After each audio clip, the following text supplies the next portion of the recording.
Hello everyone and welcome back to another video from Wake&Tech. In this video, I'm going to show you how to delete your account on the Temu app.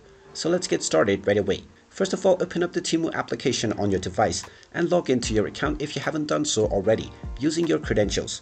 After logging into your account, tap on the U icon at the bottom section, which will take you into your account page.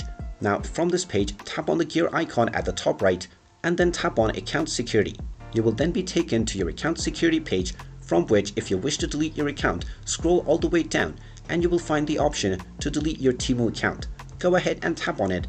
You will be given a warning letting you know that your account deletion process is permanent, and once you proceed forward from this page, you will not be able to recover your account at any cost. So tap on the checkbox to confirm that you want to delete your Temu account permanently and then tap on the Continue button. You may be asked to enter your account password in order to verify your identity. After you proceed forward with your verification, your account will be scheduled for deletion and you will be logged out from your account as well. Now once you are logged out, you can still browse the application and the various products that it offers, but you will not be able to log into your account as your account has now been deleted. And there you have it. That is how easy it is to delete your account on the Temu app. If you find this video helpful, make sure you hit that like button and subscribe to our channel if you haven't done so already. Also ring that notification bell to never miss another update from us. Thank you for watching and I will see you again in the next video.